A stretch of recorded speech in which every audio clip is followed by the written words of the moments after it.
How's it going, guys? In this video, we're going to be going over the second half of 2.2 in the notes. So if you haven't done the warm-up, this is on page 10 of the notes. So it's going to be before the material we went over in the last video. So if you haven't done it, just pause it. It's a good refresher of what we did before, and try this out. Okay. So we're trying to find the function of a graph, a function from the graph. Remember, we need the HK point for the vertex, which in this problem is 2, 1. And we also need one other point on the graph. It doesn't matter which point you choose as long as it's on the function, as long as it's on this V, and it's not the vertex.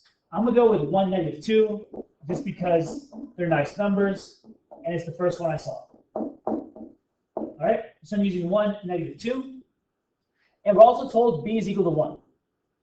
So we're going to take all this information that we have, and we're going to plug it into this equation here, 1 over B, x minus h, all plus k. All right, so when we do our g of x, remember, that's just another way to say y, so that's -2. That equals some a that we don't know, multiplied by the absolute value of 1 over b. We're told our b is 1. So it's 1 over 1 or just 1. So we don't need to put it. And now we have our x minus h. Our x we're told is 1 minus our h of 2. So it's 1 minus 2, all plus our k value of 1. So when you plug everything in, this is what you get. And now we're just going to solve for our a value. So minus 1 on both sides. -3 equals a times the absolute value of 1 minus 2. That's -1. The absolute value of -1 is just 1. So we get that our a equals -3. All right. So we take our a, our h, and our k, and our b, of course, so that's just 1. Plug it back into the equation, and you should get f of x or g of x, whatever function terminology you use, equals -3 times the absolute value of x minus 2 plus 1. All right. So now we're going to go ahead and get started on the notes. Everything on page, I think it's 11. Yeah, everything on page 11 we went through in the last video, so I'm not going to go over it. But today we're going to be going over everything on page 12 in your notes, where we're going to be talking about solving absolute value equations with fewer than 2 solutions. All right. So if an absolute value expression is equal to 0, there's only going to be one solution. All right. That's because 0 is its own opposite. We don't need to split it into a positive or a negative, because if you did, we get the same answer on both sides, because 0 is its own opposite. It's a little confusing to think about, but you'll see when we go over the problems why that is. If an absolute value expression is equal to a negative number, all right, we're going to have no solutions. All right, there is no solution because, remember, an absolute value, that turns everything positive. And a positive number will never equal a negative number. So if you say something like the absolute value of 5 equals -5, that doesn't make any sense, right? An absolute value will always be a positive number. So you have an absolute value equals some negative number. There's no solution because it doesn't make sense. It doesn't work. All right. So now we're actually going to solve some of these problems to see how they look like. So what we're going to do is we're going to isolate the absolute value expression. We always do that whenever we're solving for x's when it comes to absolute values. You always want to isolate the absolute value. And once we do that, we're going to see if we can solve it or not. All right. If we can't solve it, we're going to write no solution because there's no solution. And that's going to happen when you isolate the absolute value and it's equal to a negative number. All right. If you isolate the absolute value and it equals a negative number, stop right there. Do not solve for your x's, because you will get x's, but neither of them will actually work and they won't be solutions. So be very careful. One of the biggest mistakes I see in this section is people solving out the absolute value after they get an absolute value equals a negative number. And they're getting x values and they're putting those as answers when they're not actually answers. All right, and you'll see what I'm talking about right now. All right, so for number 1, remember the very first thing we always do is isolate the absolute value. So we get -5 times the absolute value of x plus 1, all equals 10. Now we're going to divide by -5 to give us the absolute value of x plus 1 equals -2. All right. And this is where you want to stop and just say there's no solution. We have an absolute value equaling to a negative number. And this is what I'm saying when I say is one of the biggest mistakes I see in this section is that people get to here, they get kind of in the zone, they're just doing their problem, they keep working it out, they split it to a positive and a negative equation, like we saw in the last video, and they get x values, but those x values don't actually work. All right, so you have to be careful here. Once you get to an absolute value, once you isolate your absolute value, look at your equation and see what it equals. And if it equals a negative number, we stop and put no solution, right? Because remember, an absolute value, it's always going to be a positive number. And there's no positive number that will equal -2. No positive number will ever equal a negative number. This doesn't make sense. So we stop there, no solution. All right, and now for number 2, we're going to do the same thing. We always want to isolate the absolute value first, so we know exactly what we're working with. So we add 3 to both sides. 3 over 5 times the absolute value of 2x minus 4, all equals 0. And now we're multiplying by a fraction. So if we're multiplying by a fraction, you want to multiply that fraction by its reciprocal, or just you flip it and multiply it by that. That's its reciprocal. Because when you do, these 5's cancel out and the 3's cancel out. All right, that's why you multiply by the reciprocal, because it gets rid of that fraction. And what you do on one side, you do to the other. So those 5's canceled out, the 3's canceled out on the left side, and we're left with the absolute value of 2x minus 4. And 0 times anything is just 0. So that's what we get to. And now from here, you could split it to a positive and a negative, and you'll get the same answer. But there's no point doing that because you're only going to get one answer. Because remember, the only time an absolute value equals 0 is when the inside equals 0. The absolute value of 0 is the only thing that equals 0. All right? There's no other number. There's no opposite of 0 to give you 2 different solutions. There's no -0 and a positive 0. There's only 0.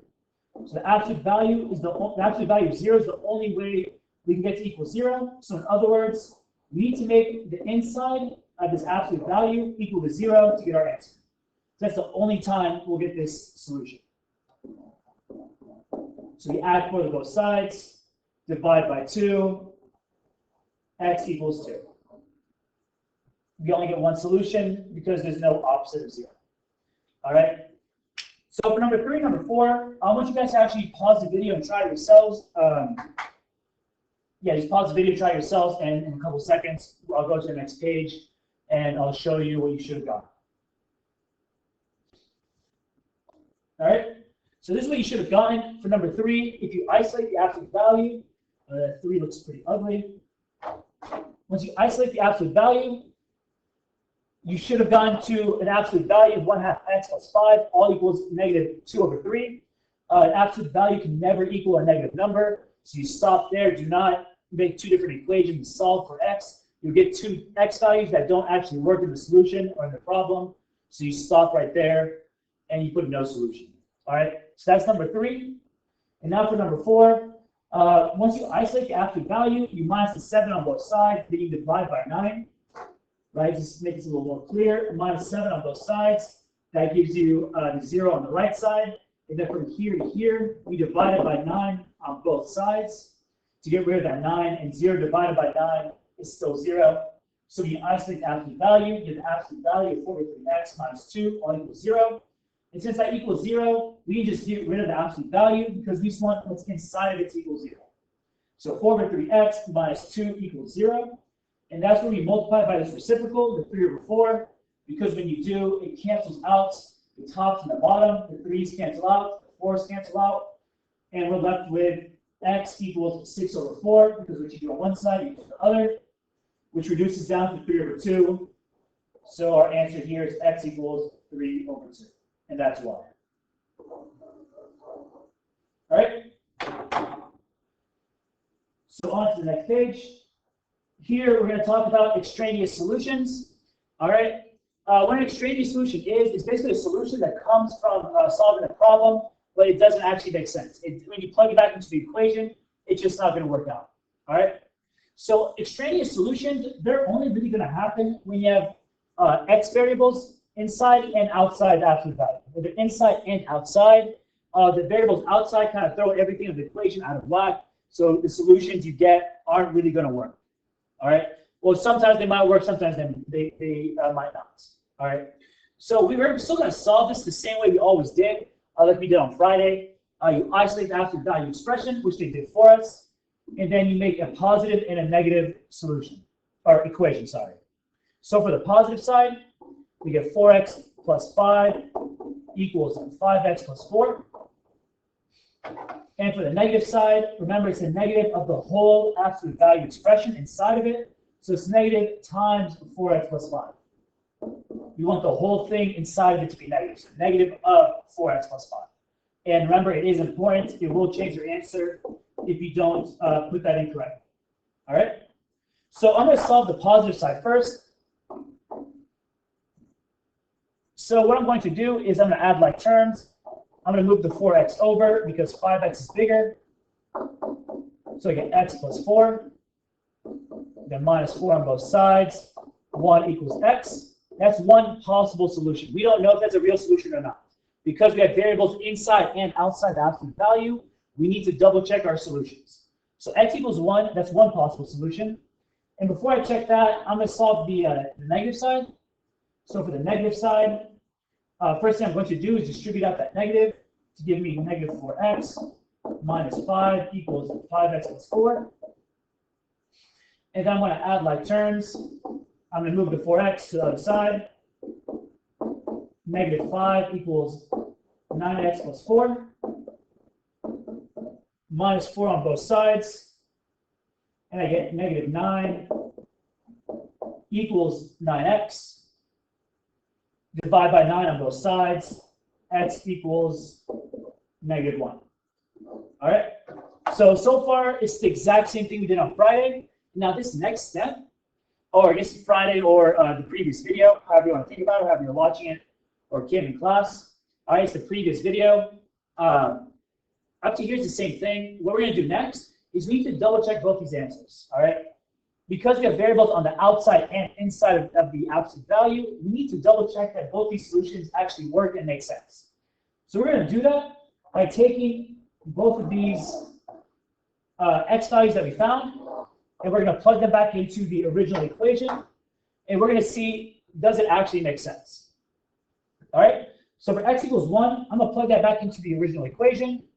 So I get the absolute value of 4 times 1 plus 5 equals 5 times 1 plus 4. I'm going to solve this out like I normally would. 4 plus 5, 5 plus 4, absolute value of 9 equals 9. 9 does equal 9. We're good to go. All right, solve it out, basic algebra. Absolute value of 9 will be 9. 9 does equal 9. So x equals 1 is a solution that works, that makes sense. We know that's a solution. Now we need to double check for x equals negative 1, because that could work, that couldn't work, we still don't know. We're going to do the same thing, and we're going to plug it into the equation. So 4 times negative 1 plus 5 equals 5 times negative 1 plus 4. Solve it out like we normally would. Negative 4 plus 5, that's going to equal negative 5 plus 4. Solve it out. That's absolute value of 1 equals negative 1. And we're going to stop right there. Remember, absolute value equals a negative number. That never makes sense. If there's no positive number, they'll equal a negative number. So that doesn't equal each other. And even if you want to go one step further, the absolute value of 1 is still 1. And that does not equal negative 1. So that's what we call an extraneous solution. X equals negative 1 is not a real solution. It's an extraneous solution. We got an x value for it when we solve for it, but it doesn't make sense in the problem. So it's not a real solution or an extraneous solution. All right.